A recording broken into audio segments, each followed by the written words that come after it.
सतगुरु नानक प्रगटिया मिट्टी धुंद जग चानन हुआ।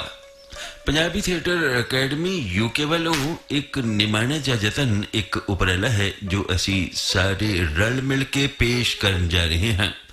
सिख इतिहास के नाल वाबस्ता ये एक नाटक है।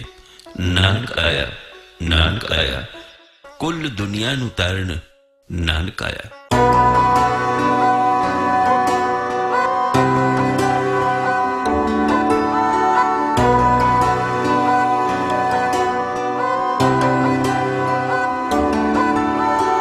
दुखा दी धरती ते बाबा खुशियां वंडन आया। काल हनेरे नू चानन च आप बखेरन आया। मत्था टेक के शुक्र करा था उसदा जिक्र करा सच्चे बादशाह दा रवे साया। नानक आया अब जग नू ए तारण आया। नानक आया अब जग नू ए तारण आया। नानक आया। ਇਹ ਨਾਟਕ ਧੰਨ ਧੰਨ ਸ੍ਰੀ ਗੁਰੂ ਨਾਨਕ ਦੇਵ ਮਹਾਰਾਜ ਜੀ ਦੇ 550ਵੇਂ ਪਾਵਨ ਪ੍ਰਕਾਸ਼ ਪੁਰਬ ਨੂੰ ਸਮਰਪਿਤ ਹੈ। जी हाँ, समा सी 14वीं सदी का जदों भारत की धरती उपर धर्म का कोई नामो निशान ही नहीं सी रहा। धर्म के नाम पर कतलोगार्द हो रही सी। ਧੀਆਂ ਭੈਣਾਂ ਦੀਆਂ ਇੱਜ਼ਤਾਂ ਸਰਿਆਮ ਲੁੱਟੀਆਂ ਜਾ ਰਹੀਆਂ ਸਨ। ਸਭ ਪਾਸੇ ਹਨੇਰ ਹੀ ਹਨੇਰ ਸੀ। ਕਿਤੇ ਰੋਸ਼ਨੀ ਦੀ ਕੋਈ ਕਿਰਨ ਨਜ਼ਰ ਨਹੀਂ ਸੀ ਆ ਰਹੀ। ਰਾਜੇ ਤਾਂ ਜ਼ੁਲਮੀ ਹੋ ਚੁੱਕੇ ਸਨ, ਪਰ ਜਿਨ੍ਹਾਂ ਨੇ ਧਰਮ ਦੀ ਸੇਧ ਦੇਣੀ ਸੀ ਉਹ ਵੀ ਲੋਕਾਂ ਨੂੰ ਗੁੰਮਰਾਹ ਕਰਕੇ ਕੁਰਾਹੇ ਪਾ ਰਹੇ ਸਨ। ਕੂੜ ਅਮਾਵਸ ਸੱਚ ਚੰਦਰਮਾ ਦੀਸੇ ਨਾ ਹੀ ਕਹਿ ਚੜਿਆ। ਹੋਂ ਭਾਲ ਵਿਕੂਨੀ ਹੋਈ ਆਧੇਰੇ ਰਾਹ ਨਾ ਕੋਈ। ਇਸ ਹਨੇਰੇ ਦੇ ਵਿੱਚ ਕੋਈ ਧਰਮ ਦੀ ਰਾਹ ਵੀ ਨਜ਼ਰ ਨਹੀਂ ਸੀ ਆ ਰਹੀ। ਇੰਜ ਕਹਿ ਲਓ ਕਿ ਹਿੰਦੁਸਤਾਨ ਗੁਲਾਮਾਂ ਦਾ ਗੁਲਾਮ ਹੋ ਕੇ ਰਹਿ ਗਿਆ ਸੀ। ਹਿੰਦੁਸਤਾਨ ਦੇ ਵਸਨੀਕ ਗੁਲਾਮੀ ਨੂੰ ਆਪਣਾ ਮੁਕੱਦਰ ਸਮਝ ਬੈਠੇ ਸਨ ਔਰ ਗਫਲਤ ਦਾ ਕਫਨ ओढ़ के गुलामी ਦੀ ਨੀਂਦ ਸੌਂ ਗਏ ਸਨ। ਸ਼ਾਇਦ ਇਸੇ ਕਰਕੇ ਗੁਰੂ ਨਾਨਕ ਪਾਤਸ਼ਾਹ ਜੀ ਦੇ ਆਗਮਨ ਦੇ ਉੱਤੇ एक शायर ने खूब लिख दिता, फिर उठी आखिर सदा तौहीद की पंजाब से, हिंद को जगाया एक मर्दे कामिल ने ख्वाब से। हिंदुस्तान दियां गुलाम गलियां दे विच फिर सतगुरु नानक दी इनकलाबी बाणी गूंजी और लोकां ने आज़ादी दी मुबारक सवेर देखी। ਇਹ ਸਤਿਗੁਰੂ ਨਾਨਕ ਹੀ ਸਨ ਜਿਨ੍ਹਾਂ ਨੇ ਸਭ ਤੋਂ ਪਹਿਲਾਂ ਗੁਲਾਮ ਹਿੰਦੁਸਤਾਨੀਆਂ ਦੇ ਲਈ ਜ਼ੁਲਮ ਜ਼ਬਰ ਦੇ ਖਿਲਾਫ अपनी एक बुलंद आवाज चुकी। न हथियार से, न तलवार से, न बंदूक से, न ताकत से, न किसी फौज से, बल्कि अल्लाह के नाम से सतगुरु ने सरेआम वक्त दे उस जाबर बादशाह नू उसके मुंह ते जाके क्या कि तू बाबर नहीं जाबर है, तू एक जुल्मी बादशाह है, तू निर्दोषां दा कतल कीता है, इसलिए तू अल्लाह दा बंदा तां कदे हो ही नहीं सकदा। इनकलाबी बाणी दे विच सिर्फ इना ही सुनेहा सी कि बाबर तेरे वर्गे राजे जाबर हो चुके ने, राजे सिंह मुकद्दम कुत्ते जाए जगाए न बैठे सुते, ਚਾਕਰ ਨਹਿੰਦਾ ਪਾਏ ਨਕਾਓ, ਰਤ ਪਿਤ ਕੁਤ ਹੋ ਚਟ ਜਾਓ। ਇਹ ਵੰਗਾਰ ਸੀ ਵਕਤ ਦੀ ਜ਼ਾਬਰ ਹਕੂਮਤ ਨੂੰ ਅਤੇ ਲਲਕਾਰ ਸੀ ਉਹਨਾਂ ਲੋਕਾਂ ਦੇ ਖਿਲਾਫ ਜਿਹੜੇ ਲੋਕਾਈ ਨੂੰ ਹੀ ਜਾਤ ਪਾਤ, ਊਚ ਨੀਚ ਅਤੇ ਧਰਮ ਦੇ ਨਾਮ ਉੱਪਰ ਲੋਕਾਂ ਦੇ ਅੰਦਰ ਹੀ ਨਫ਼ਰਤ ਫੈਲਾ ਰਹੇ ਸਨ। ਉਹਨਾਂ ਦੇ ਵਿੱਚ ਨਾ ਸਿਰਫ ਕਾਜ਼ੀ ਬ੍ਰਾਹਮਣ ਬਲਕਿ ਜੋਗੀ ਵੀ ਸ਼ਾਮਲ ਸਨ। ਸ਼ਾਇਦ ਇਸੇ ਕਰਕੇ ਸਤਿਗੁਰਾਂ ਨੇ ਫਿਰ ਆਪਣੀ ਇਨਕਲਾਬੀ ਬਾਣੀ ਦੇ ਵਿੱਚ ਉਹਨਾਂ ਕਾਦੀਆਂ ਬ੍ਰਾਹਮਣਾਂ ਜੋਗੀਆਂ ਨੂੰ ਸਰਿਆਮ ਆਪਣੀ ਵੰਗਾੜ ਦੇ ਵਿੱਚ ਕਿਹਾ, ਕਾਦੀ ਕੂੜ ਬੋਲ ਮਲ ਖਾਏ, ਬ੍ਰਾਹਮਣ ਨਾਵੇ ਜੀਆ ਕਾਏ, जोगी जुगत न जाने अंध, तीने उजाड़े का बंद। सतगुरु नानक ने उस जात पात नूं हटा के, उस जबर नूं हरा के, आखिर एक अकाल पुरख दे लड़ ला के सारी लुकाई नूं जोड़न दा काम कीता। सतगुरु नानक दा पावन प्रकाश श्री ननकाना साहिब विखे 1469 ईस्वी नूं राय भोई की तलवंडी विखे होया। सतगुरु जी का पावन जन्म माता तृप्ता जी की मुबारक कुखों पिता मेहता कालू के घर होया। मेहता कालू जो राय बुलार के दीवान दे विच पटवारी का काम करया करते सन।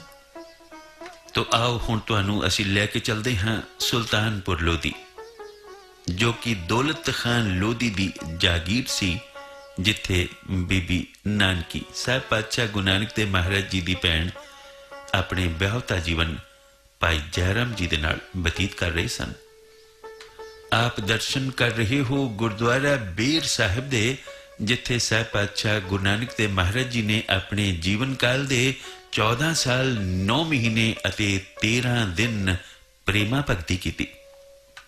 दर्शन कर रहे हो इस वक्त गुरुद्वारा श्री हट साहिब, जिथे साहिब पातशाह गुरु नानक देव महाराज जी ने हट्टी भी की और एक अकाल दी उस्तत दे विच कुछ इस तरह जुड़े कि गिणती दे विच 1 2 3 4 5 करदियां जदों 13 तक पहुंचे तां रुक गए, क्योंकि उत्थे बस 13 ही 13 13 ही 13 तेरे नाम दे नाल ही तोलिया, 13 13 कर दे गरीबां नूं मना मुही मुफ्त अनाज वंड दिता। जदों शिकायत हुई तां सारा अनाज एकदम पूरा पूरा बराबर निकलिया, ना वध ना घट, क्योंकि तेरे नाम दे विच एक ईमान 13 13 कर दे सतगुरु उस अकाल दी रजा दे विच बस तेरे ही होके रह गए, तेरे ही होके रह गए। ये वो पावन पत्थर ने, वो पवित्र वट्टे भाग भरे ने, वो पवित्र पत्थर दे वट्टे जिन्हां नूं साहिब पातशाह गुरु नानक देव महाराज जी ने अपने हत्थां दी छोह दिती। इन्हां वट्टियां नूं छोह प्राप्त हुई सतगुरां दी, और भाग भरे हो गए ये वट्टे जिन्हां ने 13 13 बोलदे सतगुरु नानक दे नाल मिल के फिर सच ही तोलिया, सच ही तोलिया, और सच नूं ही फिर सतगुरु ने धर्म दा नाम दिता। एक रोज हर रोज दी तरह साहिब पातशाह गुरु नानक देव महाराज जी उस वही नदी दे विच इशनान करन गए जिथों पातशाह वापस नहीं पड़ते। फेर की सी, हर पासे एक रोड़ा सी और अलग अलग किस्म दी आवाज़ां। कोई कहे गुरु जी आलोप हो गए ने, कोई कहे पानी दे विच कोई जानवर गुरु नूं खिच के ले गया। आवाज़ां ये भी आईयां कि किते सतगुरु नानक इस पानी दे विच डुबता नहीं गए। मात नानकी दा भरोसा, भैन नानकी दा विश्वास, मेरा वीर जग नूं तारन आया, मेरा वीर जिहड़ा जग नूं तारेगा वो आप किवें डुब सकदा है।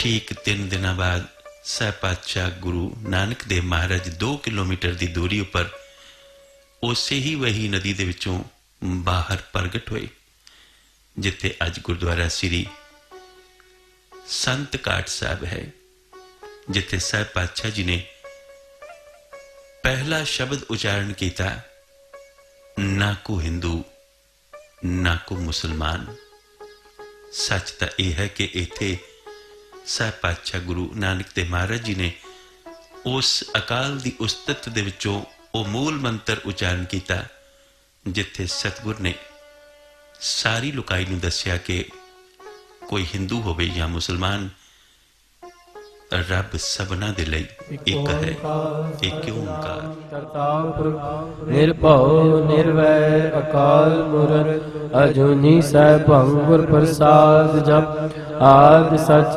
जुगाद सच है भी सच नानक होसी भी सच। बस फिर की सी, हर पासे सतगुरु नानक दी आमद उपर सतनाम दी ही आवाज दी गूंज सी, सतनाम ही सी, बस नानक सी और एक रब सी। जे इंज कह लीए तो गलत नहीं होवेगा कि सिक्खी का जन्म शायद इसे ही मुबारक समय दे विच होया, इसे ही धरती उपर होया जिथे सिख सिद्धांतां दे ओ सुनहरी नींह पत्थर नूं सतगुरु गुरु नानक देव महाराज जी ने अपने कर कमलों के नाल यह कह के रखिया कि रब एक है, रब एक है, बस उसे एक उपर विश्वास रखना, उसे एक नूं ही मनना। हुण दर्शन कर रहे हैं उस मस्जिद दी जिथे साहिब पातशाह गुरु नानक देव महाराज जी नूं मौलवी ने नमाज पढ़न दे लई किहा सी। ये मस्जिद अज भी उसी तरह दे नाल बरकरार है, जिउंदी जागदी सच दी मिसाल।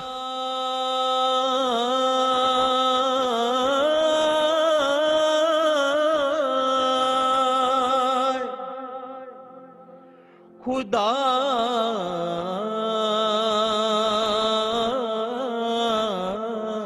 पर ठीक इस दे सामने यह है मुगल कचहरी जिथे सुबह तो लैके शाम तक सिर्फ बेइंसाफ ही हुंदा सी। ये बेइंसाफ मजलूमां दे खिलाफ, जिथे जाबरां नूं रिश्वत लैके छड़ दिता जांदा सी और मजलूमां नूं फाही लगा दिता जांदा सी।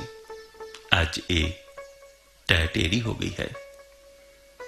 इस दियां अज दीवारां टुट के डिग पईयां ने, पर सच दी प्रतीक वो मसीत अज भी चानण दा मुनारा बन के खड़ी है सच दा सुनेहा देण दे लई, क्योंकि इत्थे साहिब पातशाह गुरु नानक देव महाराज जी दे मुबारक चरण पए सन।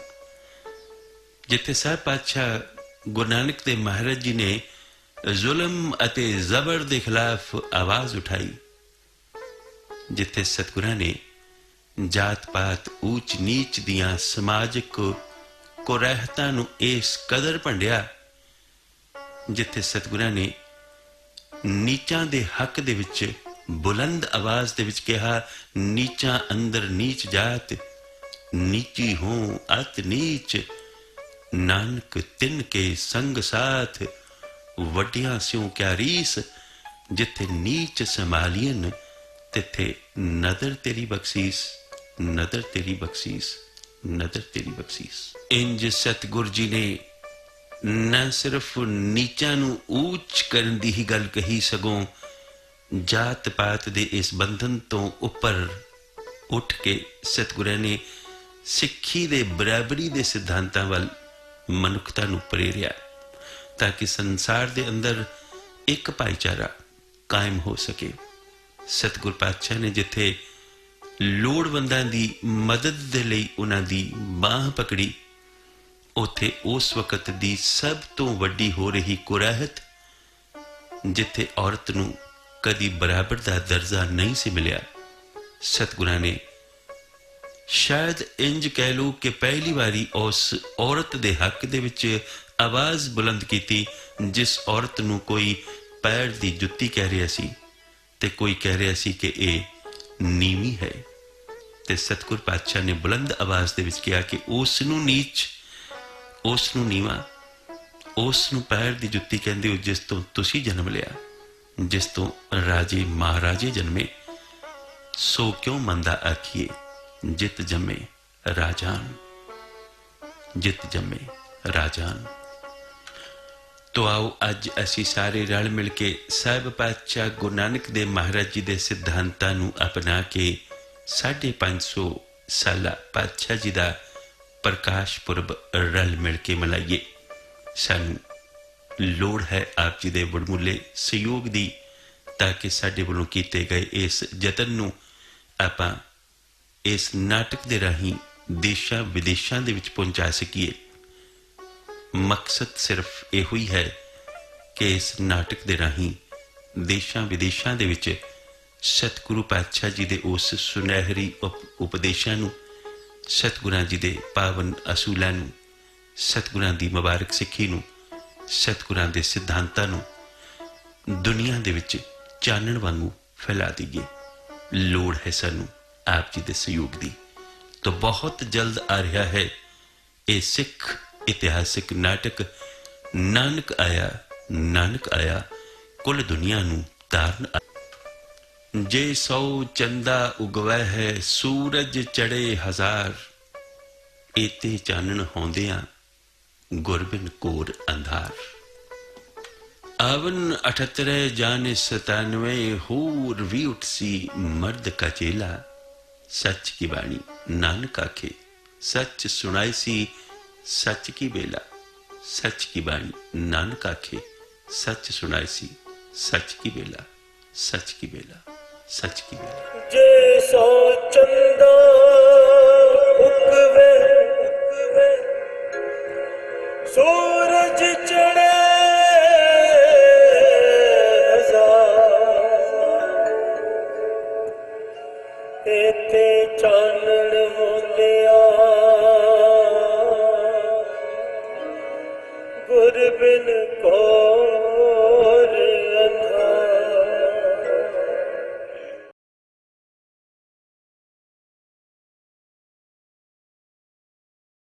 ਅੱਜ ਅਸੀਂ ਗੱਲ ਕਰਨ ਜਾ ਰਹੇ ਹਾਂ ਉਸ ਮਹਾਨ ਸ਼ਖਸੀਅਤ ਬਾਰੇ ਜਿਨ੍ਹਾਂ ਨੇ ਸ੍ਰਿਸ਼ਟੀ ਦੇ ਅੰਦਰ ਇੱਕ ਨਵਾਂ ਇਤਿਹਾਸ ਰਚਿਆ ਅਤੇ ਇੱਕ ਨਵੀਂ ਕੌਮ ਦਾ ਨੀਂਹ ਪੱਥਰ ਰੱਖਿਆ। ਉਸ ਨੂੰ ਕੋਈ ਆਖੇ ਗੁਰੂ ਤੇ ਕੋਈ ਆਖੇ ਪੀਰ, ਪਰ ਉਹ ਸਨ ਸਭਨਾਂ ਦੇ ਸਾਂਝੇ ਨਾਨਕ ਸ਼ਾਹ ਫਕੀਰ। ਨਾਨਕ ਸ਼ਾਹ ਫਕੀਰ सतगुर नानक प्रगटिया मिटी तुंद जग चानण हो। ਅੱਜ ਉਹਨਾਂ ਦੇ 550 ਸਾਲਾ ਜਨਮ ਪ੍ਰਕਾਸ਼ ਉਤਸਵ ਤੇ ਇਹ ਨਾਟਕ ਤੁਹਾਡੇ ਵਾਸਤੇ ਉਚੇਚਾ ਲੈ ਕੇ ਆਏ ਆ। ਹੁਣ ਮੈਂ ਤੁਹਾਨੂੰ ਲੈ ਕੇ ਚੱਲਦਾ ਰਾਏ ਭੋਏ ਦੀ ਤਲਵੰਡੀ ਵਿੱਚ। साडे राय भोए दी तलवंडी दे अंदर कोई चमत्कार होने वाला है। चमत्कार? अच्छा पंडित जी, की चमत्कार होने वाला है? कोई भगवान दे रूप विच इस नगरी विच प्रगट होने वाले ने, किसे बाल रूप में। अज दिन खुशियां दा सब रल मिलदे ओनी वधाइयां, नानकी दा वीर जम्मिया सब रल मिलदे ओनी वधाइयां, किता कर पुत जम्मिया। अल्लाह ही अल्लाह, मौला ही मौला। अली मौला, अली मौला, अली दम दम, अली मौला, अली मौला, अली दम दम, अली मौला, अली मौला, अली दम दम। मैं सती नहीं होना चाहती। उसका सती होना बहुत जरूरी है, उसका सती होना बहुत जरूरी है। ਇਹ ਕਿਵੇਂ ਹੋ ਸਕਦਾ ਹੈ? ਤੁਸੀਂ ਔਰਤ ਜਾਤ ਉੱਪਰ ਜ਼ੁਲਮ ਨਹੀਂ ਕਰ ਸਕਦੇ, ਉਹ ਵੀ ਇੱਕ ਜਵਾਨ ਔਰਤ ਨੂੰ ਜ਼ਿੰਦਾ ਸਾੜਨਾ ਚਾਹੁੰਦੇ ਹੋ। ਲਾਨਤ ਹੈ, ਲਾਨਤ ਹੈ ਤੁਹਾਡੇ ਸਮਾਜ ਦੇ ਰੀਤੀ ਰਿਵਾਜ ਉੱਪਰ। दस दे इस समाज नू कि तू एक अबला औरत नहीं, जगत जननी है। सो क्यों मंदा आखिए जित जम्मे राजान,